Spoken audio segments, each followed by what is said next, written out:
بسم اللہ الرحمن الرحیم۔ گروب ایک یوٹیوب اسلامک چینل کی جانب سے اپنے ناظرین کو السلام علیکم ورحمۃ اللہ وبرکاتہ۔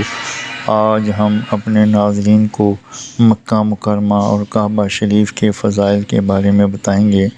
ان دونوں کے اور ان کے خاص مقامات کے بہت سے فضائل قرآن پاک اور احادیث میں آئے ہیں۔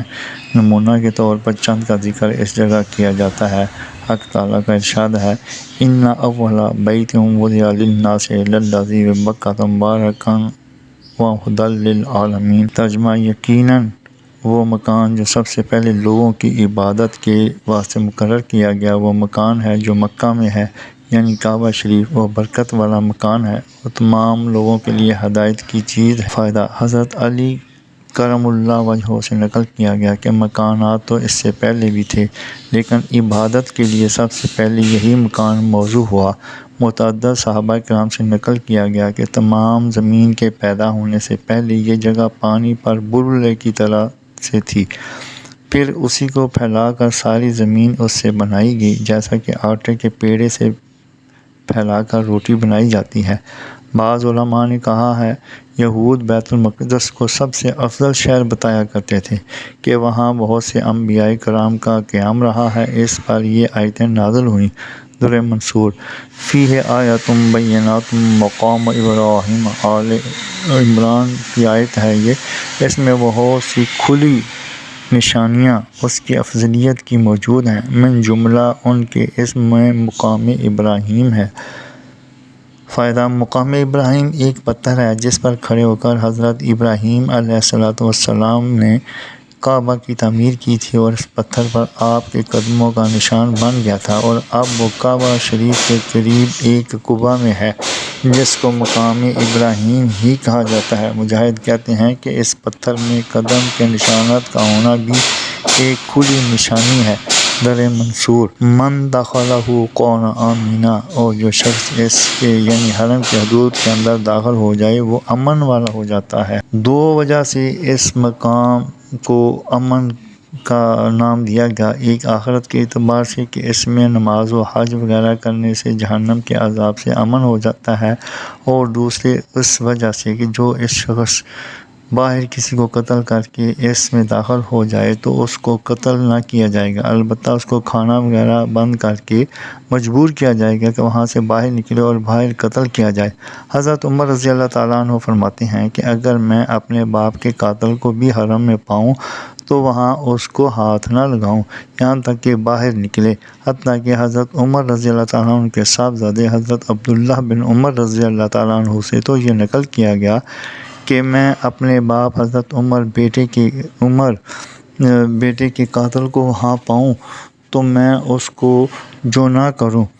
حضرت ابن عباس رضی اللہ تعالیٰ عنہ پہلے سے بھی یہی اپنے والد کے قاتل کے متعلق نقل کیا گیا۔ در منصور اللہ نے قرآن پاک میں فرمایا، وَإِذْ جَعَلْنَا الْبَيْتَ مَثَابَةً لِلنَّاسِ وَأَمْنًا، اور وہ وقت بھی یاد کرنے کے قابل ہے جس وقت کہ ہم نے خانہ کعبہ کو لوگوں کے لیے مرجع بنایا اور امن کی جگہ۔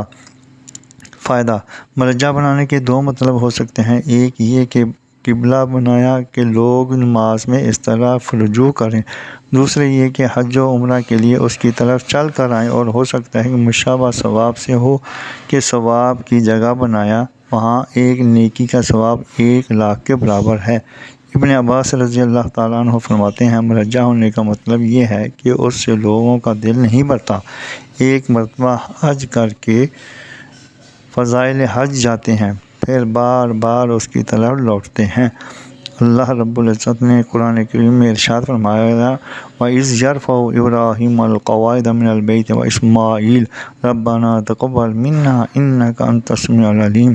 اور وہ وقت بھی یاد کرنے کے قابل ہے جب بلند کر رہے تھے ابراہیم علیہ السلام دیوار میں کعبہ شریف کی، اور ان کے ساتھ مدد کر رہے تھے اسماعیل علیہ السلام، اور یہ کہتے جا رہے تھے کہ اے ہمارے رب، یہ خدمت ہماری قبول کر لیجئے، بلا شبہ آپ خوب سننے والے ہیں دعاؤں کے اور خوب جاننے والے ہیں لوگوں کے حالات اور نیت۔ کعبہ کی تعمیر حضرت ابراہیم علیہ السلام نے کی تو یہ قطعی چیز ہے، قرآن پاک میں صاف موجود ہے۔ علماء نے لکھا ہے کہ اس مکان سے افضل کون سا مکان ہو سکتا ہے کہ اللہ جل جلالہ نے اس کے بنانے کا حکم فرمایا۔ حضرت جبرائیل علیہ السلام نے اس کی انجینئرنگ کی نقشہ بتایا۔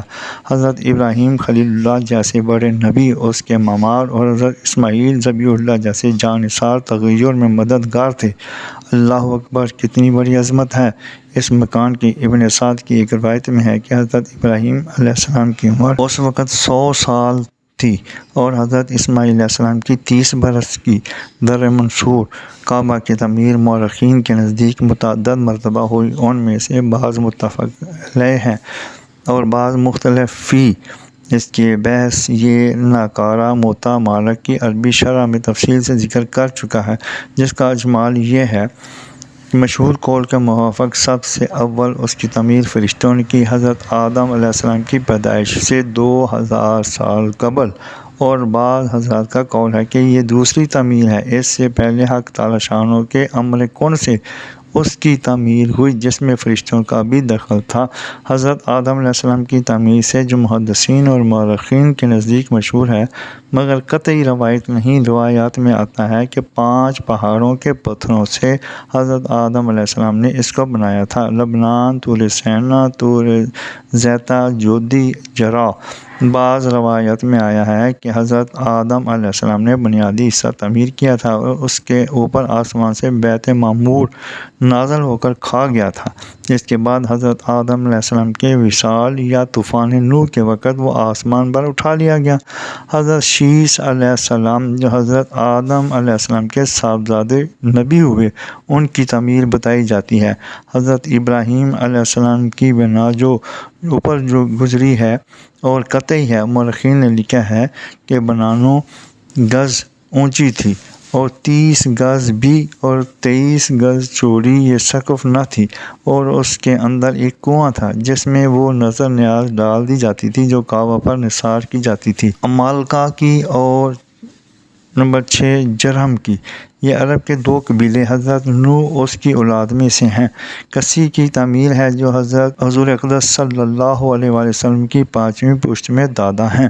قریش کی تعمیر حضور اقدس صلی اللہ علیہ وسلم کی جوانی کے زمانہ میں، جس کے بہت سے قصے احادیث میں آتے ہیں۔ حضور صلی اللہ علیہ وآلہ وسلم کی عمر شریف اس وقت 25 سال تھی اور بعض نے 35 سال کی بتائی ہے۔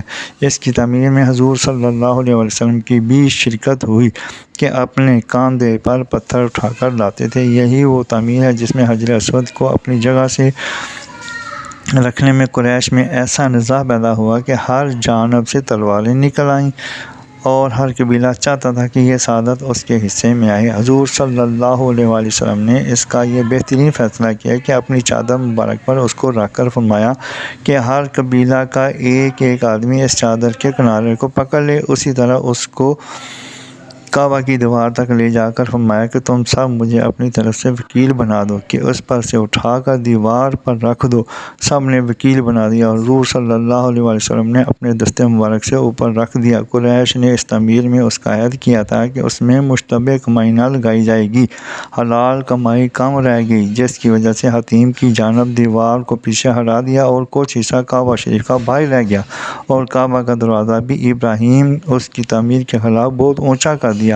ہر شخص اس میں داخل نہ ہو سکے بلکہ داخل لے کے واسطے سیڑھی لگانا پڑے، جس کا دل چاہے سیڑھی لگا کر داخل کریں، جس کو چاہے داخل نہ ہونے دیں۔ حضور صلی اللہ علیہ وآلہ وسلم کی خواہش تھی کہ کعبہ شریف کو اثر نو قواعد حضرت ابراہیم علیہ السلام پر تعمیر کیا جائے، مگر اس کی نوبت نہ آئی۔ 24 ہجری میں یزید کی فوج نے جب حضرت عبداللہ بن زبیر رضی اللہ تعالیٰ عنہ پر مکہ میں چڑھائی کی تو منجنیق نے سے آگ برسائی، جس سے کعبہ کا پردہ بھی جل گیا اور کعبہ کی دیواروں کو بھی نقصان پہنچا۔